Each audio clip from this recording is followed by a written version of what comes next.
Hey there, welcome to Rock Stardust. My name's Robbie. Today we're going to talk about a fantastic band from the UK that formed in 1978, Echo and the Bunneymen. That was their debut album, came out in 1980. They played their first gig with a drum machine before Pete defreitas joined the band and transformed them into this unique psychedelic, somewhat semi-gothic alternative rock, which had even Doors themes, but had a magical charm and chemistry that, when played in the right setting, really does have a mysterious effect.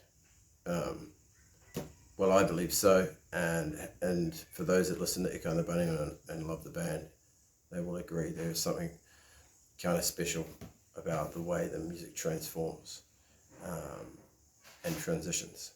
So what you're looking at with the debut is a fantastic album with the most unusual album cover, because where this was shot, if you look closely, unintentionally, that is a rabbit. It looks like a rabbit. If you see that, once you see it, you will never unsee it. So that's the album cover, right? Brilliant album. Going Up, Stars Are Stars, Pride, Monkeys, Crocodiles, all great songs. Rescue, Village Terrace, Pictures on My Wall, which is a personal favourite. All That Jazz, and Happy Deathman. So this did very well, got a lot of critical acclaim. The band soon went on to make another album at Rockfield Studios in Wales. This is Heaven Not Here, Heaven Up Here, which is a great album as well. And another fantastic album cover. Look at that. So you see the guys on the beach there. Another mysterious, mystical cover with fantastic music. So they even matured even further with this, taking it to another level in many respects. A lot of the charm is still there from what was on the first album, but it takes it to another level in terms of it's a darker album for sure. There's a darkness to it, but you'll absolutely love it. So it was a fantastic release as well. And then coming up is the amazing Porcupine. Check that album cover out. Look at that bad boy. That is incredible. Again, this was also very successful. It had chart singles. Some success there with, The Cutter and The Back of Love. Again, even had some Eastern influence in this album, almost like a Ravi Shankar kind of violin effect, which was intentional and is incredible. Another album that grows on you the more you listen to it, and it had some fantastic elements too, with the guitar working in unison with the bass and drums, which was a hallmark of this band, that groove they would get. Will Sargent's attacking guitar, the amazing drums of Pete defreitas, and Les Pattison rolling bass playing. So that album cover there is fantastic as well. Look at that. That is absolutely stunning. And apparently there was a lot of concern when they took this photo. It was freezing and it was very close to the edge. But that is an outstanding pick. And look at the back. Look at that. So that's Porcupine.